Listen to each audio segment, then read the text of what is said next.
to my channel Faint Maths Classes. So ഇന്നത്തെ ക്ലാസ്സിൽ നമ്മൾ പഠിക്കാൻ പോകുന്നത് 7th ചാപ്റ്റർ കമ്പയറിംഗ് ക്വാണ്ടിറ്റീസിലെ എക്സസൈസ് 7.2 ക്വസ്റ്റ്യൻ നമ്പർ 4 ആണ് കേട്ടോ. അപ്പോൾ എൻ്റെ ചാനൽ കാണുന്നവർ സബ്സ്ക്രൈബ് ചെയ്യാനും ലൈക്ക് ചെയ്യാനും കമൻറ്റ് ചെയ്യാനും മാക്സിമം ഷെയർ ചെയ്ത് സപ്പോർട്ട് ചെയ്യാനും മറന്നു പോകരുത്. സോ നമ്മുടെ ക്വസ്റ്റ്യൻ ഇതാണ്. I purchased a hair dryer for ₹5,400 including 8% VAT. Find the price before VAT was added. എന്താണ് ഈ ക്വസ്റ്റ്യനകത്ത് നമ്മളോട് പറഞ്ഞിരിക്കുന്നത്? അതായത് ഒരു ഹെയർ ഡ്രയർ വാങ്ങി. ഓക്കെ, ആ ഹെയർ ഡ്രയറിന് എത്ര രൂപയാണ് ആയത്? എനിക്ക് ₹5,400. ഇത് എന്തും കൂടി ഉൾപ്പെട്ടിട്ടുള്ള എമൗണ്ട് ആണ്, ടാക്സും കൂടി. വാറ്റ് മീൻസ് വാല്യൂ ആഡഡ് ടാക്സ് അല്ലേ, അത് ടാക്സ് ആണ്. നമുക്ക് വാറ്റ് എന്നും പറഞ്ഞ് ഇവിടെ തന്നിരിക്കുന്നത് ടാക്സ് ആണ് കേട്ടോ, 8%. അപ്പോൾ ഈ 8% വാറ്റ് ഉൾപ്പെട്ടിട്ടുള്ളതാണ് ഈ ₹5,400 എന്ന് പറയുന്നത്. അതായത് നമ്മളിപ്പോൾ കടയിൽ പോയി ഒരു ബിരിയാണി കഴിച്ചാൽ പോലും അതിൻ്റെ ബില്ലടയ്ക്കാൻ നേരത്തെ നമ്മൾ GST ചേർത്തിട്ടല്ലേ കൊടുക്കുന്നത് ആണല്ലോ. അതുപോലെ തന്നെയാണ് ഇവിടെ. ഞാനിവിടെ ഒരു ഹെയർ ഡ്രയർ വാങ്ങിച്ചപ്പം എനിക്ക് 8% വാറ്റ് ഉൾപ്പെടെയാണ് ഞാൻ ഈ ₹5,400 അവിടെ ബില്ല് പേ ചെയ്തതല്ലേ. ഓക്കെ, അപ്പോൾ നമ്മളോടിപ്പോൾ എന്താ ചോദിച്ചിരിക്കുന്നതെന്ന് അറിയാവോ? Find price before VAT was added. അതായത് ഈ 8% വാറ്റ് ആഡ് ചെയ്യുന്നതിന് മുമ്പ് അതിൻ്റെ ഒറിജിനൽ പ്രൈസ് എത്രയായിരിക്കും, അതിൻ്റെ മാർക്ക്ഡ് പ്രൈസ് എത്രയായിരിക്കും എന്നാണ് ചോദിച്ചിരിക്കുന്നത്. മാർക്ക്ഡ് പ്രൈസും ഒറിജിനൽ പ്രൈസും സെയിം തന്നെയാണ് കേട്ടോ, കൺഫ്യൂഷൻ വരരുത്. അപ്പോൾ അതിൻ്റെ യഥാർത്ഥ വില, ടാക്സ് ഇല്ലാതെ അതിൻ്റെ യഥാർത്ഥ വില കണ്ടുപിടിക്കാനാണ് പറഞ്ഞിരിക്കുന്നത്. കാരണം നമുക്ക് തന്നിരിക്കുന്ന ഈ 5,400 എന്ന് പറയുന്നത് ടാക്സ് ഉൾപ്പെടെ ഉള്ളതാണ്. അപ്പോൾ ടാക്സ് ഇല്ലാതെ എന്തായിരിക്കും അതിൻ്റെ യഥാർത്ഥ വില? നമുക്ക് കണ്ടുപിടിച്ച് നോക്കാം. എത്രയാ ഇവർ ഈ ടാക്സ് ഒക്കെ വാങ്ങിച്ച് കൂട്ടുന്നതെന്നുള്ളത് നമ്മുടെ അടുത്ത് പെർസെൻറ്റേജിൽ പറഞ്ഞാൽ നമുക്ക് ഒരു കുന്തവും അറിയത്തില്ല അല്ലേ. നമുക്ക് ശരിക്കും എമൗണ്ട് കിട്ടിക്കഴിഞ്ഞാൽ നമുക്ക് അറിയാൻ പറ്റും നമ്മൾ എത്രയായിരിക്കും ടാക്സ് കൊടുക്കുന്നത്. നമുക്ക് കണ്ടുപിടിക്കാം, രസമല്ലേ? ബാ നമുക്ക് കണ്ടുപിടിക്കാം. സോ ഫസ്റ്റ് ഓഫ് ഓൾ നമുക്ക് എന്ത് ചെയ്യാം? നമ്മുടെ മാർക്ക്ഡ് പ്രൈസിന് നമുക്ക് അറിഞ്ഞുകൂടാ അതിനെ അല്ലേ. അതായത് അതിൻ്റെ ഒറിജിനൽ പ്രൈസ്, യഥാർത്ഥ വില, അതിനെയാണ് നമ്മൾ എന്തായിട്ട് എടുക്കുന്നത്? എക്സ് ആയിട്ട് എടുക്കുന്നത്. ഓക്കെ, ഇനി എങ്ങനെയാണ് നമ്മൾ ഈ ബില്ല് 5,400 ഇവിടെ കടയിൽ അടച്ചത് ക്വസ്റ്റ്യൻ അനുസരിച്ച് നമുക്ക് നോക്കാം.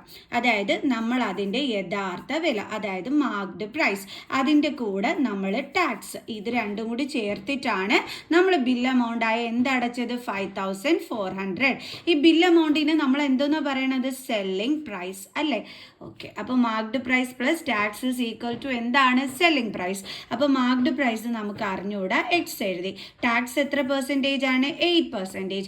വെറുതെ 8% എന്ന് മാത്രം എഴുതി വെക്കരുത് എൻ്റെ മക്കൾസ്. ഈ 8% എന്തിലുണ്ടായ ടാക്സ് ആണ്? നമ്മുടെ ഒറിജിനൽ വിലയിലല്ലേ. ഒറിജിനൽ വില എത്രയാണ്? എക്സ്. അപ്പോൾ നമ്മൾ എഴുതേണ്ടുള്ളത് 8% of X is equal to selling price, അതായത് വിറ്റ വില. ആ വിറ്റ വില മീൻസ് നമ്മുടെ ബിൽ എമൗണ്ട്, അതെത്രയാണ്? 5,400.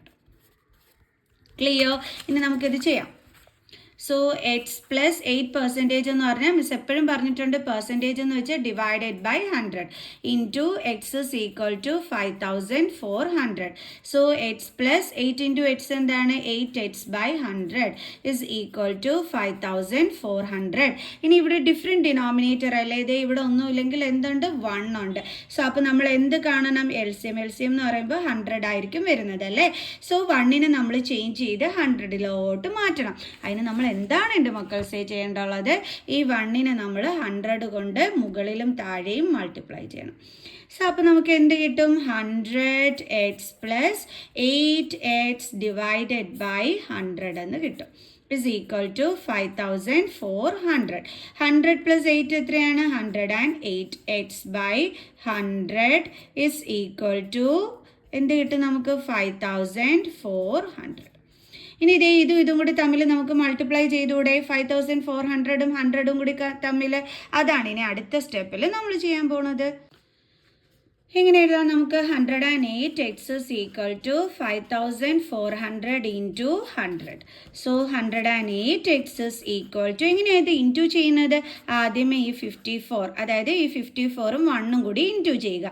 54 ഇൻറ്റു 1 എന്താണ്? 54. ഇനി ടോട്ടലി എത്ര സീറോസ് ഉണ്ടോ? 1 2 3 4. അത് 4 പിറക്കി അങ്ങ് ഇട്ട് കൊടുക്കുക, അത്രയേ ഉള്ളന്നേ. ഇനി എക്സിൻ്റെ വാല്യൂ കണ്ടുപിടിക്കാൻ വേണ്ടിയിട്ട് നമ്മുടെ 5 4 1 2 3 4. എന്നിട്ട് ഇതിനെ ഇങ്ങോട്ട് ട്രാൻസ്പോസ് ചെയ്യണം. ഇവിടെ ഇൻറ്റു അല്ലേ, അപ്പോൾ ഇവിടെ വരുമ്പോൾ എന്താകും ഡിവിഷൻ. ഇനി 108 ഇൻറ്റു 5 നമുക്കൊന്ന് ചെയ്ത് നോക്കാം. 8 5s are 40, 5 0s are 0, 4, 5 1s are 4. ദേ കിട്ടി. അതായത് 540 നമുക്ക് കിട്ടി അല്ലേ. ദാറ്റ് മീൻസ് ഇവിടെ 5 കൊടുക്കുക. ദെൻ ബാലൻസ് എത്ര സീറോസ് ഉണ്ട്? 1 2 3 1 2 3. കണ്ടോ? സിമ്പിൾ. അതായത് വേണമെന്നുണ്ടെങ്കിൽ അറിഞ്ഞൂടാത്ത മക്കൾസ് ഇതേപോലെ ഇങ്ങനെ എഴുതിയിട്ട് അങ്ങ് ജസ്റ്റ് ഡിവൈഡ് ചെയ്ത് നോക്കിയാൽ മതി എൻ്റെ മക്കൾസേ. 1 2 3 4 കണ്ടോ? 108 ഇൻറ്റു 5. അപ്പോൾ നമുക്ക് 540 കിട്ടും. കണ്ടില്ലേ? ബാക്കി എത്ര സീറോസ് ഉണ്ട് ഇവിടെ? 3 സീറോസ്. അതങ്ങ് മുകളിൽ കൊടുത്താൽ മതി. കണ്ടില്ലേ? സിമ്പിൾ. സോ എക്സിൻ്റെ ആൻസർ എത്രയാണ് കിട്ടിയത്? 5000. ഈ എക്സ് എന്ന് പറയുന്നത് എന്തായിരുന്നു? നമ്മുടെ ഒറിജിനൽ വില അല്ലേ, അതായത് മാർക്ക്ഡ് പ്രൈസ്. അപ്പോൾ നമുക്ക് എഴുതാം therefore marked price before VAT was added. അതായത് വാറ്റ് ആഡ് ചെയ്യുന്നതിന് മുമ്പുള്ള നമ്മുടെ യഥാർത്ഥ വില എന്ന് പറയുന്നത് എന്താണ്?